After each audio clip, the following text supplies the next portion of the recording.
Welcome to the Great Basin Fire Potential Briefing for Tuesday, July 27th. Today we will continue to have lightning push further north into Idaho and western and northern Nevada today. These thunderstorms will be a mix of wet and dry, also a mix of wet and dry over towards Wyoming. Wetter storms will continue further south in Utah. We will continue to see moisture push north through the next couple of days, and these storms becoming wetter as we move through the middle of the week. We will still have plenty of smoke impacts over the northern half of Nevada, up into parts of northern Utah and Idaho and Wyoming over the next couple of days. But again, this moisture should help in some areas that do see some rainfall. We also have quite a bit of cloud cover this morning over northern and western areas. Looking at the near surface smoke forecast for the next couple of hours this morning and then into the afternoon, you can see again still those smoke impacts over the same areas we've been experiencing them over the northern and western side of the Great Basin. Similar impacts as well.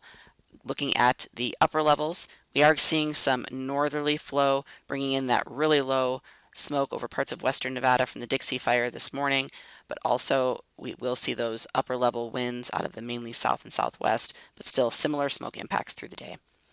Looking at the precipitation and lightning over the last 24 hours, we had significant lightning over the southern half of the Great Basin.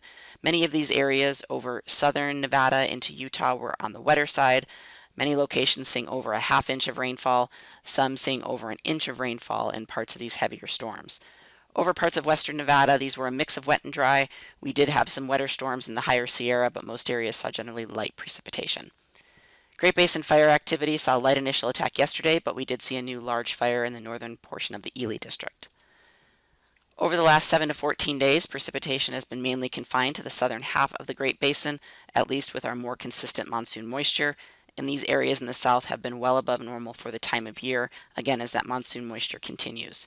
Further north, precipitation has been much more spotty, but some areas certainly getting some light rainfall.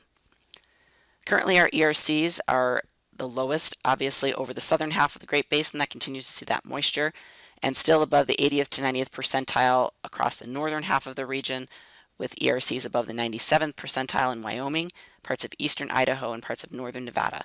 We should see these ERCs start to tick downward over the next couple of days. Currently looking at our ERC charts, still at record levels up in the north, and still are fairly high over western areas in Nevada, but again, those should start to come down here in the coming days. Our satellite picture of this morning shows a high pressure ridge dominating much of the western U.S. We do see that cloud cover pretty extensive over western Nevada up into Idaho this morning as that moisture is in place. We will again see those thunderstorms push further north today. No significant wind issues with this high pressure in place and the trough well off the west coast. Looking at our weather pattern for later today, again that moisture pushes north, so we do have high risk for lightning for Idaho, Wyoming, and parts of northern Nevada. These storms will be a little bit more isolated over kind of southwest Idaho into northwest Nevada, with a better potential further east in the north. And then wetter storms continue today across Idaho and parts of the south, or Utah and parts of the south rather. On Tuesday, again, you can see later this afternoon, those storms, again, wetter in Utah, a little bit more of a mix as you move further north and west, and a little bit of activity pushing north into Idaho today. Relative humidity will remain higher over much of the southern half of the Great Basin, above 20%, but still in the teens until that moisture works its way north up into Idaho and northwest Nevada. As we move into Wednesday, we get a little bit more moisture to push north, so we will see, again, some of our PSAs move out of the brown and into the yellow and green, especially across northern Nevada and up into southern Idaho, and then still that lightning threat for part of the central Idaho mountains and areas that don't see a lot of that moisture push north quite yet. Looking at Wednesday, probably a little bit more lightning activity up into Idaho tomorrow than what we'll see today, and also over into Wyoming. And then again, continuing further south into Utah, central and eastern Nevada, and the Sierra. Again, mostly on the wetter side, but a mix of wet and dry as you go further north. But you can see the relative humidity, especially across Idaho and Wyoming, has really increased going into Wednesday. On Thursday, we still see that moisture remaining in place. So again, much of our PSAs lowering in fire danger. The only exception will be again in the far north up into Idaho, where that moisture will sort of be on the fringes. Looking at lightning on Thursday, a very similar across Nevada and Utah and the Sierra with that kind of wetter lightning. We will see possibly a decrease in lightning coverage on Thursday in Idaho, but still some isolated coverage, and then especially towards Wyoming. Relative humidity still remaining higher. The only decrease will be over parts of northwest Nevada into southwest Idaho. Looking at the 3-day forecast amounts of precipitation, again, you can see many areas seeing those wetter storms in Nevada and Utah. Some of the drier spots, again, parts of the central Idaho mountains, parts of southwest Idaho and northwest Nevada that will largely stay out of that deeper moisture. But we should see some decent moisture move up into eastern Idaho and Wyoming, which certainly will be helpful for the fires in those areas. On Friday, very similar conditions. Again, that moisture just remains in place for another day of lightning. Very little change to our significant fire potential on Friday. Moving into Saturday, much of the same, more showers and thunderstorms.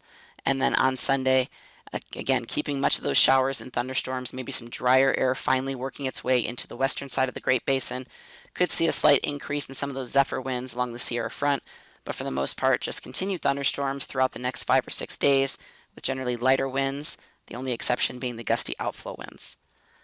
And then as we move into early next week, we will see that drier air move in from the west. So we will again see those thunderstorms decrease from west to east going through the early part of next week. Forecast amounts of precipitation through the next 7 days. You can see quite a bit of increase in the precipitation just with these thunderstorms continuing each day throughout the rest of the week. So we should get some good moisture up into Idaho and Wyoming as well as along the Sierra front. We'll be watching again parts of western Idaho into northwest Nevada. Probably not as much precipitation on those western and northern fringes, but should at least get some light precipitation and increases in RH. The 8 to 14 day outlook, taking us from August 3rd through the 9th, shows generally near normal precipitation kind of in the Four Corners area on the eastern side of the basin, again with that monsoon moisture likely continuing, or as far as temperatures rather, and then again eventually pushing into some drier conditions as we get late in the period. Could see some wetter conditions up north, but we'll continue to watch that again as we get north into Idaho. That concludes our webcast for today. Check back tomorrow for the latest updates.